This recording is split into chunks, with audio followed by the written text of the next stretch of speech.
Wędkarzem się kojarzy z takimi panami po 40 może, którzy gdzieś siedzą sobie w domu przy komputerze, no ale no jesteśmy na już XXI wieku i rzeczywistość wygląda inaczej, co potwierdzają zresztą dane. Przewaga mobilek nad desktopami jest czasami nawet większa niż w branżach odzieżowych czy modowych. Bardzo często dochodzi do jakiejś, nie chcę powiedzieć kradzieży, ale zapożyczenia, że tak powiem, treści ze strony naszych klientów. Według mnie w tej kwestii może powinniśmy trochę zaufać robotowi Google. Trzeba walczyć z tym, z czym jest sens walczyć. Bo wiadomo, świata sami nie naprawimy, jak to mówią. Cześć wszystkim, ja jestem Wojtek Haremza, Head of SEO w Grupa ICA. Ze mną dzisiaj jest starszy specjalista do spraw SEO Piotrek Wicenciak. Cześć wszystkim. A to jest Zapytaj o SEO. Piotrek zajmuje się w naszej firmie umowami wysokobudżetowymi. Właściwie gdzieś na jednej umowie obsługujesz wolumeny po 30 000 złotych. Są to dość trudne umowy, wymagają dużo kreatywności. Stąd też dzisiaj Twoja tutaj obecność, ponieważ będziemy mieli trochę pytań o content, o wartość tego contentu. No troszeczkę też powiemy o mobilu, cały czas w modnym temacie, mimo że trwa to już kupę czasu. No i troszeczkę powiemy sobie też o indeksacji związanym z GSC, tam były trochę zmian w narzędziu, także też na pewno to zahaczymy. No ale nie przedłużając, zacznijmy właściwie od samego początku. Czy w ogóle aktualizacja treści jest potrzebna? Skąd to pytanie? Troszeczkę wyjaśnię. No często przez nas klienci, zwłaszcza tak wysokobudżetowi, gdzie faktycznie tej treści już jest bardzo dużo na stronie. Klienci są z reguły świadomi, że ona jest potrzebna. No i jeśli Ty dostajesz taką umowę, gdzie faktycznie większość kategorii, produktów, są wpisy, w ogóle wszystko jest fajnie opisane, ale mimo wszystko ten budżet jest duży i my musimy to poprawić. Jak podchodzisz w ogóle do takiego klienta? Przed samą aktualizacją treści czy napisaniem nowych treści staram się najpierw zweryfikować, jaka grupa docelowa występuje u klienta, do kogo się kierujemy, na jakie pytania faktycznie te teksty muszą odpowiadać naszym użytkownikom, ponieważ Google też ciągle pod tym kątem po prostu weryfikuje te treści, czy one są użyteczne dla grupy docelowej, czy też odpowiadają na najważniejsze pytania. Dlatego ciągła aktualizacja treści jest tak ważna. Bardzo dobrym przykładem są maseczki. Wcześniej maseczki głównie służyły po prostu jako produkt do szpitali, a teraz w dobie koronawirusa zupełnie intencja użytkownika dotycząca maseczek się zmieniła. Dlatego też w samych tekstach musimy zawierać tą informację, że również na przykład dana maseczka sprawdzi się po prostu przy zagrożeniu koronawirusa, że ona nie przepuści tego wirusa. A wcześniej, jak wiemy, mieliśmy tylko maseczki właśnie do szpitali. To prawda w sumie, co mówisz, bo faktycznie też zauważam taką zmianę, że nie tylko patrzymy na bezpieczeństwo już maseczka, też liczy się lifestyle, żeby to było fajne, modne. Dokładnie. I tak dalej, bo już tak z nami to właściwie cały czas. Także tu faktycznie ta intencja na pewno, tak jak mówisz, mogła ulec dużej zmianie. Dokładnie tak. Jeżeli faktycznie Google zauważy, że my nie piszemy o tym koronawirusie, a jest to na tą chwilę bardzo gorący temat, no to on też może stwierdzić, że my nie odpowiadamy tej teraz najpopularniejszej grupie docelowej, czyli ludziom, którzy faktycznie tego wirusa się boją i chcą się przed nim zabezpieczyć. Dlatego właśnie na przykład pod tym kątem warto aktualizować te treści. No wydaje mi się też ważnym aspektem jest sama jakby aktualizacja tej treści pod nowe frazy, no bo ja zawsze działałem w ten sposób, że jeśli był sklep zupełnie nowy, czysty, goły, bez żadnej treści, to wiadomo, no, wyznaczało się parę tych fraz kluczowych, które były dla nas najważniejsze, wrzucało się treść, no ale wiadomo, że na podstawie tej treści Google potrafi sobie zbudować kolejne frazy, które warto to rozbudowywać i w tej standardowej wersji one nie są uwzględnione w takim stopniu, jak mogłyby być.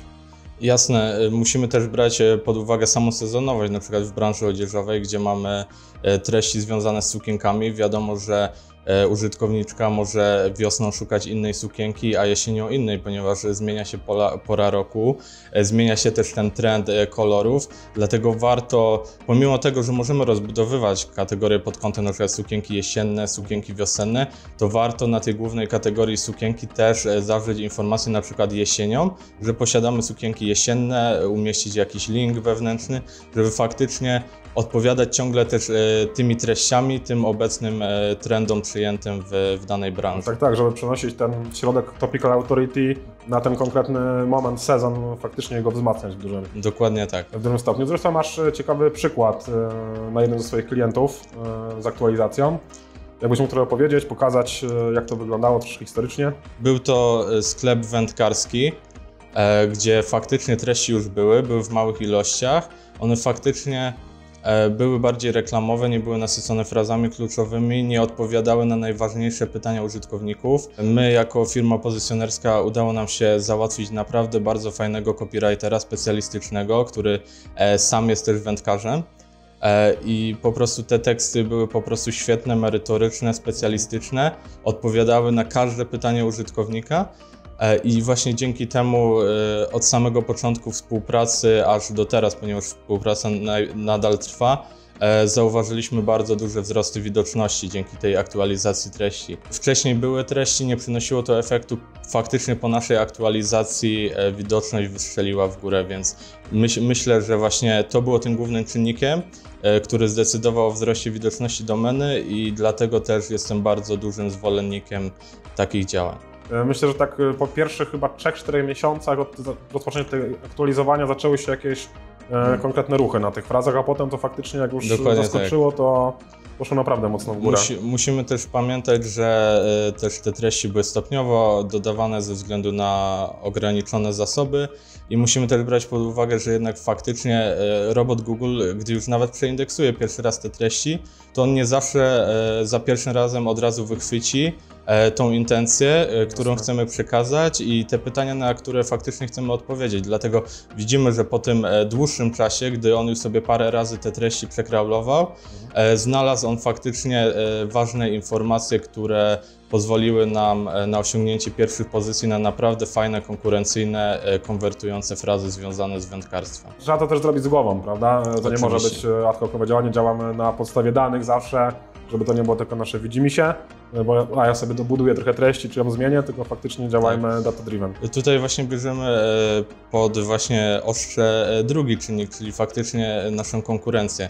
Wiemy, że konkurencja nie śpi, konkurencja też się pozycjonuje i konkurencja też te treści pisze, dlatego najpierw przed aktualizacją treści faktycznie najpierw sprawdźmy, co oferuje konkurencja, zwłaszcza ta topowa, na jakie pytania odpowiadają, w jakiej formie piszą te treści, z jakim natężeniem fraz kluczowych, a następnie możemy dopiero przejść do pisania takich treści, tak jak właśnie wspomniałeś, bez żadnego poparcia analizą ze specjalistycznych narzędzi kontentowych, czy też właśnie własnej ręcznej analizy konkurencji nie mamy w ogóle co się zabierać za tą aktualizację treści.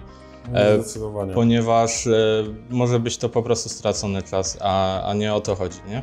No i właściwie tutaj możemy przejść płynnie do następnego pytania, bo ono dotyczy akurat duplikacji treści, co jest bardzo powiązanym, bardzo bliskim tematem, zwłaszcza jeżeli mamy do czynienia z jakimiś stronami producenckimi, czy też faktycznie fałszywaną treścią, którą ktoś czasami kradnie, czasami sami ją sobie duplikujemy wewnętrznie. W samym pytaniu o duplikację treści musimy przede wszystkim rozróżnić dwie kwestie. Możemy mieć duplikację zewnętrzną, czyli ktoś wynosi z obrębu naszej domeny tą treść na inną domenę, no i duplikację wewnętrzną, którą najczęściej sami sobie robimy. Chyba to jest najczęstszy przypadek, mam wrażenie, przy takich nieproducenckich stronach. Tak, to jest najczęściej spotykany przypadek właśnie, że po prostu też może z powodu braku zasobów importowane produkty na stronę po prostu mają powielane treści, byle żeby przekazać jakąś faktyczną informację użytkownikowi. To jest bardzo częste po prostu działanie. No może pokażę przykłady takich elementów, gdzie właściwie nie powinniśmy się przejmować taką duplikacją. Przykładami duplikacji nie powinniśmy się przejmować. Chociażby są takie rzeczy jak te dane techniczne. Tak, gdzie tutaj faktycznie możemy to duplikować między sklepami, te dane się nigdy nie zmienią, Dokładnie więc tak. właściwie trudno tutaj mówić o jakimś problemie. Właściwie nawet dobudowywanie jakichś dziwnych teorii do tego mogłoby się jeszcze gorzej skończyć. Jasne, jak najbardziej. Przykładem są na przykład same taśmy pakowe, gdzie faktycznie mamy w specyfikacji wypunktowaną szerokość, długość taśmy. Te dane, pomimo tego, że mogą się duplikować na wielu produktach i zewnętrznie i wewnętrznie, po prostu my tych danych nie możemy zmienić, bo to są dane kluczowe dla samego użytkownika, który zakupuje produkt i to są dane, których nie jesteśmy w stanie zmodyfikować, odpowiednio nasycić. Po prostu to muszą być suche, techniczne dane dla użytkownika.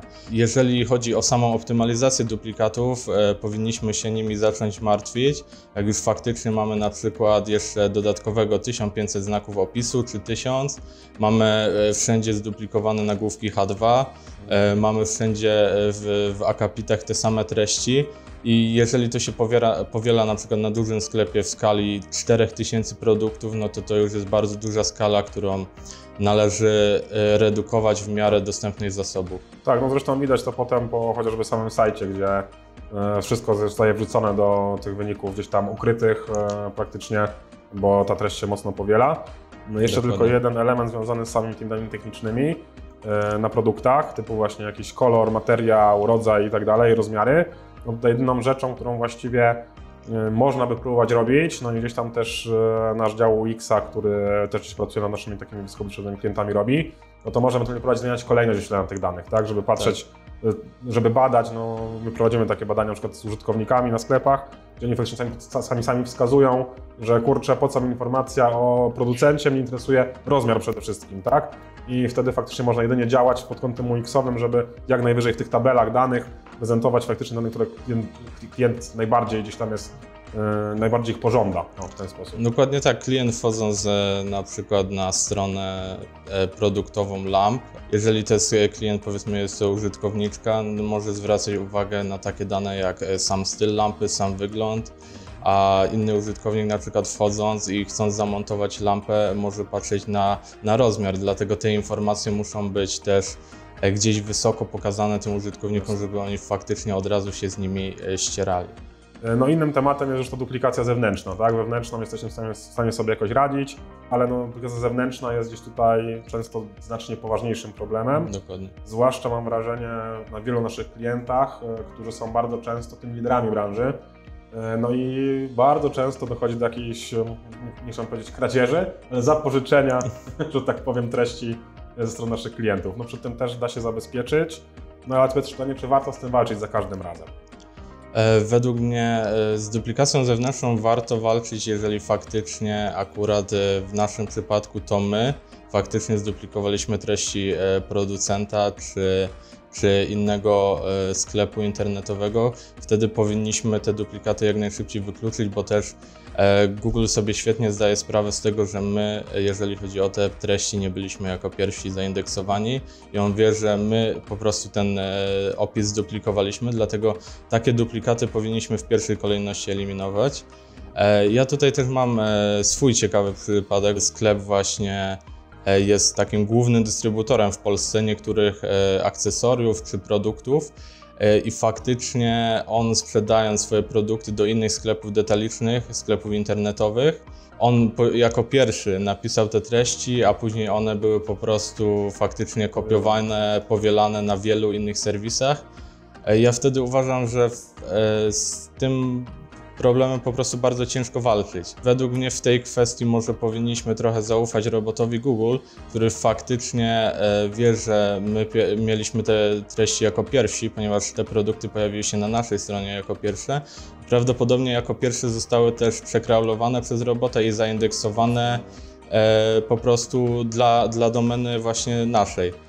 No my też musimy troszeczkę patrzeć nie tylko na SEO, tak? Przy takich tematach, no bo my wiemy, że jeśli mamy producenta, duży bardzo sklep, który jest mega znany, no to też musimy patrzeć na gdzieś biznes tego klienta i nie możemy nagle zakazać wszystkim podmiotom, którzy od niego kupują towar, nieużywania tych opisów, tak? No bo to jest taki trochę strzał w stopę i też musimy na to zwracać uwagę. Klient też musi być gdzieś tam zadowolony ze swojego biznesu gdzieś tam hurtowego, a nie tylko i wyłącznie z SEO. Zawsze trzeba pogodzić gdzieś te płaszczyzny. Jasne, musimy wziąć pod uwagę to, że jeżeli jakiś sklep detaliczny kupuje od naszego klienta na przykład 2000 rodzaje produktów i nasz klient przekazałby mu informację, że on nie może sobie skopiować tych opisów, musi dla każdego z tych produktów napisać swój unikalny opis albo opis usunąć. Wtedy nie mamy też informacji dla samego użytkownika właśnie. Dokładnie. To po prostu taka osoba, taki użytkownik może się bardzo zniechęcić do tej hurtowni, może po prostu poszukać innego konkurenta. Tak, no zdecydowanie. Ale tak jak Piotrek mówisz, no trzeba walczyć z tym, z czym jest sens walczyć. Bo wiadomo, świata sami nie naprawimy, jak to mówią, ale faktycznie ważne jest, żeby po pewnej analizie umieć targetować swoje działania, żeby nie działać gdzieś tam holistycznie, globalnie, wiedząc, że naprawdę i tak nam się nie uda. Samo takie markowanie działania na działanie jest trochę bez sensu. Lepiej skupić się na tym, co faktycznie możemy zrobić dla danego klienta. Okej, następne pytanie dotyczy już kwestii mobilnych. No, temat mobilności to już się ciągnie chyba nie wiem, od 6 lat. Dokładnie. Spokojnie, cały czas miał być Mobilegeddon, tak? No troszeczkę był. Faktycznie te sklepy, które nie dostosowały się do rozwiązań mobilnych, no trochę potraciły. Faktycznie widziałem parę takich przypadków, gdzie ten ruch mocno spadł. No i co ciekawe, też mamy fajny przykład od Ciebie. Bardzo fajny. Tak. Też właśnie z branży wędkarskiej, gdzie tutaj oczywiście ukłon do wszystkich wędkarzy, sam też chcę połowić, ale też faktycznie, jak kiedyś rozmawialiśmy o tej umowie, to mieliśmy wrażenie, że faktycznie wędkarze nam się kojarzyli z takimi panami po 40 może, którzy gdzieś siedzą sobie w domu przy komputerze i szukają gdzieś tam tych zanęt, wędek i tak dalej. No ale no, jesteśmy jednak już w XXI wieku i rzeczywistość wygląda inaczej, co potwierdzają zresztą dane. Tak, widzimy w samym Google Analytics, że ponad 65% użytkowników wchodzących na stronę w ostatnim półroczu po prostu stronę przeglądało na urządzeniu mobilnym, co jest faktycznie dużym zaskoczeniem, tak jak mówiłeś. Wydawałoby się, że jest to starsza grupa wiekowa, która faktycznie może w weekendy sobie wyskakuje na ryby. A tutaj widzimy, że faktycznie nie dość, że sam wiek docelowy jest bardzo zróżnicowany, mamy dużo pasjonatów wędkarstwa w różnym wieku, to faktycznie widzimy, że przewaga mobilek nad desktopami jest czasami nawet większa niż w branżach odzieżowych czy modowych, gdzie faktycznie tam też jest bardzo duży nacisk na urządzenia mobilne, ponieważ jak wiemy, ktoś w tramwaju sobie może pooglądać sukienki, buty, jak ma wolny czas, po co siadać w domu i marnować czas, który byśmy mogli przeznaczyć na coś innego, jak to możemy po prostu sobie zrobić na przykład w drodze do domu z pracy, nie? To jest właśnie też ta kwestia analizy rynku pod klienta, no bo faktycznie mówimy sobie zawsze, mówiliśmy o tych ludziach, którzy sobie w tramwaju przeglądają, się czekają, ale faktycznie jak się czeka za braniem 8 godzin nad jeziorem, nie mogąc ruszyć wędki, no to wtedy telefon, podejrzewam, idzie mocno w ruch i faktycznie dużo się tam może dziać. Także faktycznie no, czy optymalizacja pod mobile jest konieczna? No zdecydowanie konieczna. Zdecydowanie tak.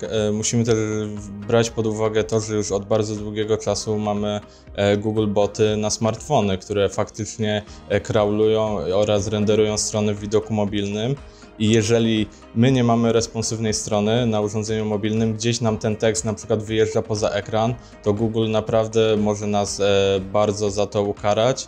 I zwracać na to uwagę faktycznie, co będzie po prostu skutkowało o wiele niższymi pozycjami. Dlatego oprócz urządzeń desktopowych bardzo musimy też skupiać uwagę na urządzeniach mobilnych. Tak, no zwłaszcza sama treść może nie będzie tak tragiczna, może dla użytkownika może nie będzie do końca wygodne, ale chociażby też mieliśmy takie przypadki przy badaniach stron, gdzie na mobilce po prostu przycisk w koszyku kup wyjeżdżał poza klikalne część ekranu, tak? I nie można było w ogóle dokonać zakupu na mobilce. Jasne, kwestie UX-owe też są bardzo ważne, no bo faktycznie jeżeli ktoś nie może zakupić produktu na naszym urządzeniu mobilnym, no to od razu cała grupa docelowa z urządzeń mobilnych jest dla nas stracona. Tak, a jest to prawie 60%, w tym przypadku na przykład to było 60%. I bierzmy pod uwagę to, że mamy bardzo dużo też powracających użytkowników, a jeżeli ktoś faktycznie raz już się zrazi na naszej stronie, no to on już nigdy na tą stronę prawdopodobnie nie powróci. Chyba, że zapomni, że był kiedyś Dokładnie, na niej, ale tak. to się rzadko zdarza, bo zawsze te negatywne gdzieś tam doświadczenia najdłużej w nas siedzą. Także na pewno tak wygląda. No, z takich rzeczy technicznych, które musielibyśmy zrobić na mobilce, o czym trzeba pamiętać na pewno, projektując wersję mobilną, no to na pewno musimy skupić się na tym, żeby informacja, którą przekazujemy i na dostępnej mobilce, no była tożsama, żeby to było to samo, żeby nie było tam innych treści, żeby były te same.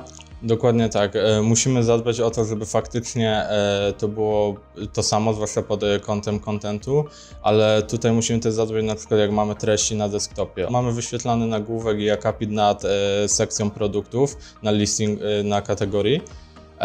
To wtedy faktycznie, jeżeli sobie włączymy widok mobilny, to widzimy, że faktycznie zwęża nam się ekran, robi nam się duża ściana tekstu i użytkownik wchodząc na daną kategorię, zamiast zobaczyć produkty, widzi ścianę tekstu. Dokładnie. Musimy na to zwracać uwagę na urządzeniach mobilnych. Na desktopie jest to akceptowalne, ponieważ desktop ma bardzo dużą rozdzielczość i te produkty po prostu widzimy. Dlatego my jako pozycjonerzy też zawsze wdrażając jakieś zmiany musimy weryfikować to dwuetapowo. Najpierw na urządzeniach desktopowych, jeżeli jest w porządku, wtedy sprawdzamy, czy na urządzeniach mobilnych nie jest to tylko korzystne dla SEO, ale jest to też korzystne pod kątem UX. Tak, no finalnie zawsze chodzi o to, że finalną efektywnością zawsze jest przychód, który generuje Dokładnie sklep tak. albo ilość zamówień, jakieś wypełnienia formularzy na stronach usługowych, a nie to, czy rosną nam słupki, widoczności i tak dalej. Zawsze no jednak pieniądz weryfikuje każde działanie.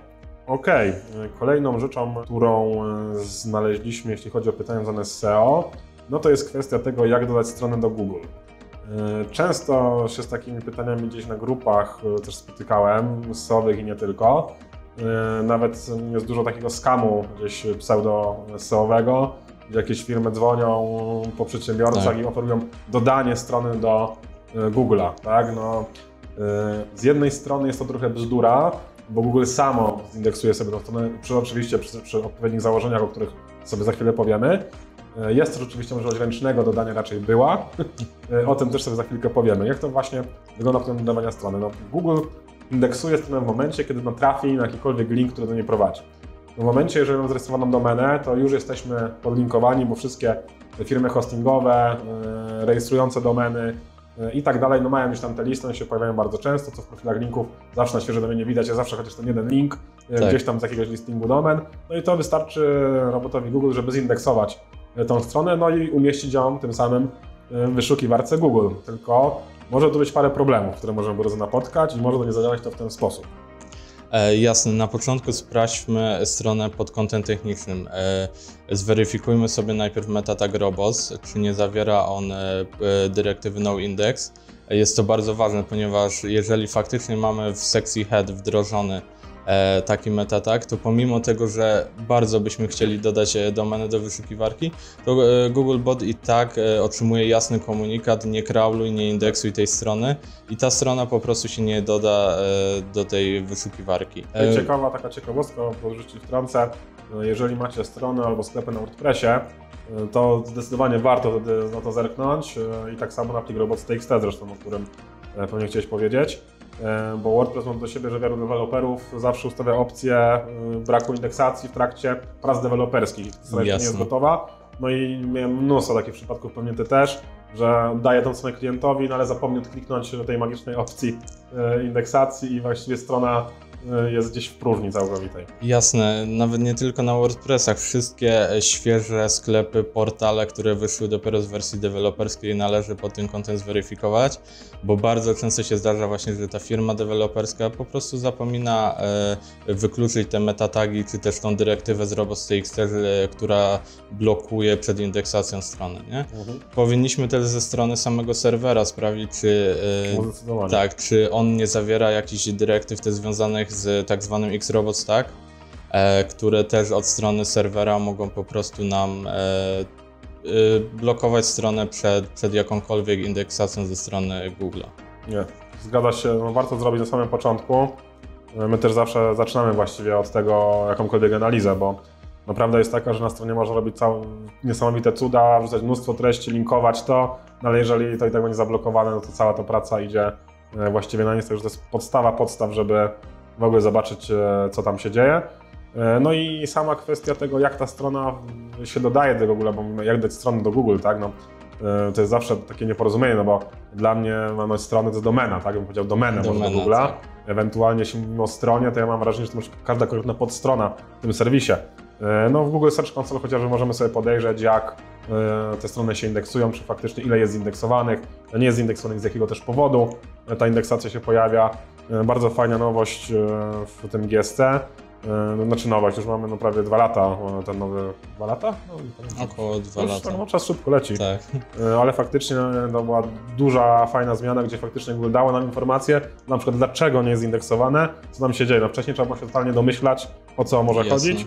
Teraz mamy już jakąś tam konkretną dyrektywę, której możemy się oprzeć. No a jeśli chodzi o samo dodanie do indeksacji konkretnego URL, no to mamy tutaj niestety niespodziankę, ciężko nazwać to awarią, czy może celowym działaniem, ciężko im powiedzieć, ja mam mieszane uczucia. No ale chodzi o opcję taką w Google Search Console, była możliwość przecież dodania konkretnego adresu URL do indeksacji, poproszenia o indeksację tego adresu, no my często korzystaliśmy też zresztą. Tak, zwłaszcza po wprowadzeniu optymalizacji, właśnie aktualizacji treści, o której mówiliśmy, zwłaszcza w wypadku najważniejszych kategorii, warto po prostu ręcznie zaindeksować stronę, żeby faktycznie szybciej została przekrablowana przez tego robota. A teraz faktycznie, tak jak powiedziałeś, nie mamy tej możliwości. Z tego co wiem, Google obiecał, że ta opcja powróci. Tak, widziałem to, aczkolwiek ja mam mieszane uczucia, szczerze mówiąc. Ja również. Mam wrażenie, że to może być celowe działanie. Bo nie wiem, czy pamiętasz, no bo pamiętasz, jeszcze kiedyś nawet było submit URL, gdzie z poziomu nawet Google'a, wyszukiwarki samej można było stukać ręcznie adres URL i poprosić o jego zindeksowanie. No ja nadużywałem tego sporo, naprawdę, bo było widać efekty. Po prostu takiej aktualizacji bardzo szybko te pozycje potrafiły wskoczyć. No oni to usunęli całkowicie, tak? Zniknęło to. Potem była opcja przez samo GSC zrzucania tego, też to zniknęło, no i potem zostało to jakby ukryte w miejscu, kiedy sprawdzamy adres URL. Nie ma przecież momentu zgłoś URL, tylko możesz sprawdzić adres URL i potem poprosić o zindeksowanie, tak? I ta właśnie prośba została usunięta, że ja mam wrażenie, że oni już od dłuższego czasu wycofują się troszeczkę z tego elementu i chyba bardziej chcą się skupić na tym, żeby to faktycznie roboty Google decydowały, co indeksować i kiedy, i nie oddawać to już pola do popisu jednak ludziom. Mam wrażenie, że mogło być to mocno nadużywane i było takie pole do, mam wrażenie, często nieczystych zagrywek.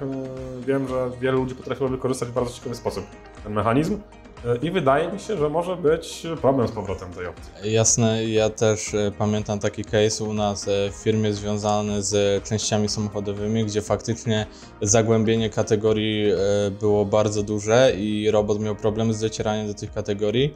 Próbowaliśmy indeksować ręcznie setki adresów, żeby faktycznie robot Google do nich dotarł. I samo to zmuszanie go do tak wielkiej, masowej indeksacji sprawiło, że faktycznie podejrzewamy, że przez to sama widoczność domeny oraz jej autorytet ucierpiał. Podejrzewamy, że faktycznie to mogło się przyczynić do spadków, ponieważ właśnie po tym masowym działaniu robot Google trochę zaczął po prostu gorzej traktować tą domenę, nie? No tak, zdecydowanie też mi się tak wydaje, bo jednak no same gdzieś tam te wytyczne Google Webmasterów no gdzieś jasno mówią o tym, że jeżeli jakaś treść jest istotna i tak dalej, no to powinniśmy ją promować, a przez tą promocję Google robot sam znajdzie tą stronę. No i właśnie kwestia tego, w jaki sposób możemy spróbować wspomóc tą indeksację stron, które nie są zindeksowane, bez tej opcji naszej. Tutaj jeszcze nie wspomnieliśmy o kluczowym elemencie, czyli o samej mapie strony, czyli sitemapie, która powinna być na każdym sklepie internetowym, na każdej stronie usługowej, ponieważ ona zawiera całą mapę strony, czyli wszystkie linki, które chcemy faktycznie pokazać Google'owi. Wszystkie linki produktów, kategorii. Taką sitemapę później możemy podpiąć właśnie do Google Search Console, żeby robot też wiedział, że faktycznie my chcemy, żebyś sprawdzał tą sitemapę. Dodatkowo tą sitemapę za pomocą dyrektywy sitemap powinniśmy wdrożyć do pliku robots.txt. No i zgłosić do GSC. Dokładnie. Musimy pamiętać o tym, że faktycznie robot wchodząc na stronę, zamierzając crawlować tą stronę, no to on przegląda ten plik robots.txt. Tak, jako pierwszy, zanim tak, jako pierwszy. I po prostu on, widząc już tą mapę strony, on od razu sobie ją przegląda, crawluje, on od razu ma mapę strony z naszymi linkami, z kategoriami. On po prostu dostaje informację, po czym faktycznie ma się poruszać. No także chyba tak podsumowując, jak daje stronę Google'a, zróbmy dobrą stronę, odblokujmy dla robotów, zróbmy dobre linkowanie wewnętrzne, fajne treści, sitemapę i powinno zadziać się samo, a jeśli nie działa, no to należy zacząć się martwić i szukać gdzieś problemu głębiej, czy to właśnie w serwerze, czy samej konstrukcji strony. No trzeba zacząć po prostu wtedy szukać, trzeba zrobić konkretny audyt techniczny i znaleźć błąd. Pamiętam przypadki, mieliśmy problemy z indeksacją jednej strony, to nawet wyciągaliśmy logi serwerowe i faktycznie sprawdzaliśmy, jak dokładnie po stronie poruszał się robot. Zauważyliśmy na przykład, że robot przeskakuje, zapętla się w tysiącach adresów filtrowych, ponieważ nie były one wykluczone i faktycznie cały ten budżet crawlowania, który powinien przeznaczyć na wartościowe strony typu kategorie, przeznaczał on na filtry, które w ogóle nie były indeksowane, które były tak zwanym shallow content i dlatego zawsze musimy bardzo z tą indeksacją uważać, śledzić, zwłaszcza w Google Search Console też mamy bardzo fajną sekcję stan indeksacji, Tak, E, możemy sobie Tak, podejrzeć. który nam co się pokazuje po prostu, jak ta indeksacja przebiega, czy faktycznie rośnie nam ten site, czy też maleje. Okej, to wszystko na dzisiaj. Pytania do dzisiejszego odcinka zebrał dla nas Brand24, za co bardzo dziękujemy. I zapraszamy na następny odcinek. Dzięki, pozdrawiam.